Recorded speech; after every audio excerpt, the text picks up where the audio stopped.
Ozali nzambe, nzambe atango.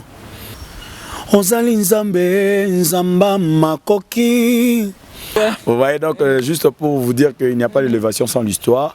Et après, Nairo Koma et papa Patrice Ngoï Musoko, que je salue, on les a bandit vraiment carrière professionnelle.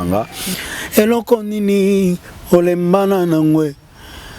Utamokili eba andaye.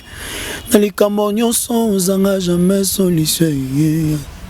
Eloko nini oloba esale mate yango na pana yokolo osalelanga bikamwa na yo soki pe ngongango ekoki te.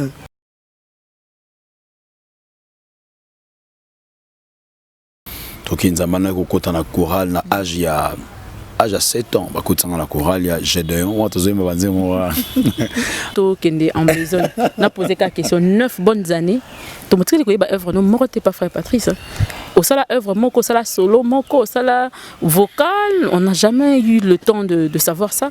En fait, chaque leader topé mon sage ignore sur la vision na nzamba pesier et ça la pasteur msupa linga rapé un prédicateur linga juste até à yemoko à mon azo se sentir à l'aise et na vision papa Patrice ezaki vraiment que bongo et koimba yemoko bongo voilà biso ezaki ko soutenir na cœur mais ba idée en rozala voilà na ye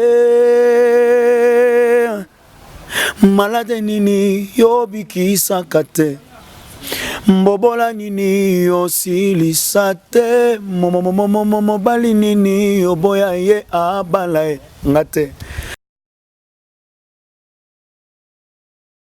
Nelson asali pub ya lettre te mais lettre ndé sali pub ya frère Nelson apparemment. Voilà, il fallait que Batouba et Bama et Zobi Mawapi. Mangwa c'est pas frère Patrice, bobini si frère Patrice. Moi chaud quoi donc voilà. Isika yozuanga Kolo esalinga isomo yango na kumisa yo Natali libota nanga tozanga ki grife kolo opesi tina lelo yango to kumisa se yo bato découvrir à chaque jour eza nzemso bato msuba lingango Jésus est vivant. Vous voyez eza bato msuba lingara endeo ngateo. Le vrai conducteur, c'est le Saint-Esprit qui avait voulu que na kende pas frère Patrice Musoko et aujourd'hui n'a bénéficié de mon bébé au Nazoa.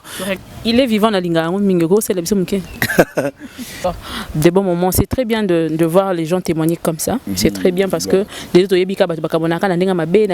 mais vraiment quelle est la relation d'ailleurs est-ce qu'on a cousu moi ma bé moko ezate ou bien remords ou bien bosolo la bien frère Patrice. Jésus est vivant, il est vivant, il est vivant et Jésus est vivant et Jésus est vivant et Jésus m'a béni, m'a béni, m'a béni. Jésus m'a béni, Jésus m'a béni. Pourquoi pas tant d'autres tout le monde rien n'est plus beau que ton nom interpréter. Mais pourquoi tu as porté ton choix uniquement sur Yahweh? Parce que j'étais emporté hein. Ben voilà. Dans un cas Ezaki et Tomba qui dans un Cape Town. Attends moi le roi Batouté. Voilà, Makasi. Et surtout moi no yo moboti akoboko pe na nzela. Mais yeka Emmanuel aloki na nzela na asani alokotio. Siko yakoboya siko Emmanuel na vie na biso to komba nani. Ema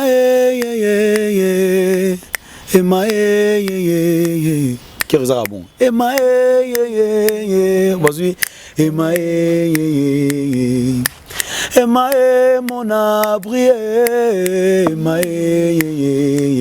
liba kwa mala mwa vise yo Ema nazanga nanga nyonso na vie ha ekosale lo kote nazanga nanga mbongo lelo